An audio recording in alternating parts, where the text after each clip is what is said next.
প্রথমেই ডিসক্লেমার দিয়ে নিই, এই সকল ছবিগুলো আমি ইন্টারনেট থেকে সংগ্রহ করেছি।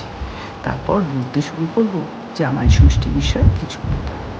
জামাই ষষ্ঠীর নিয়ম আচার এইগুলো তো অনেকেই জানেন, এইসব নিয়ে কথা বলে সময় কাটাবো না।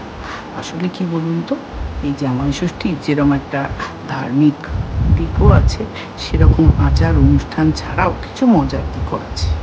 এই দিন জামাইয়ের জন্য ষোড়শ পাচারের শাশুড়িরা রান্না করতেন, আর জামাই হাতে একটা রসগোল্লার হাঁড়ি আর একটা শাড়ি নিয়ে এসে সেই সব খেতেন।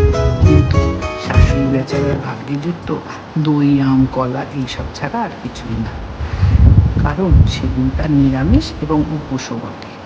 সেই জন্যে বেচারি শাশুড়িকে আজকাল আর এইসব যন্ত্রণা থেকে মুক্তি দিতে বিভিন্ন রেস্টুরেন্ট নানান রকম খাওয়ার ব্যবস্থা আয়োজন করেছে, যেখানে তারা জামাইদের নিয়ে গিয়ে অনায়াসেই কিছু না কিছু ভালো খাবারের প্লেট বা মেনু নিয়ে তাদের খাওয়াতেই পারেন।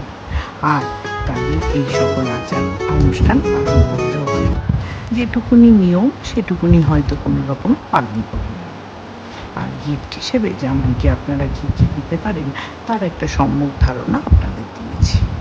আপনারা জামাইরা শাশুড়ির জন্য শাড়ি নিতে কিন্তু ভুলবেন না। আজকালকার শাশুড়িরা শাড়ি ছাড়া সালোয়ার কামিজও অনেক সময় পরে। এর সাথে কিছু ভালো ভালো রেস্টুরেন্টে বেছে বেছে কয়েকটা মেনু আমি দিয়েছি, যাদের এখান থেকে আপনারা মেনু বুক করে বা টেবিল বুক করে গিয়ে জামাইকে নিয়ে একটু করে খেয়ে আসতেই পারেন। ভালো লাগলে আমার চ্যানেলটা অবশ্যই সাবস্ক্রাইব করবেন। আর জামাই ষষ্ঠীর অনেক অনেক শুভেচ্ছা জানিয়ে আজকের এই ব্লগটা আমি শেষ করলাম।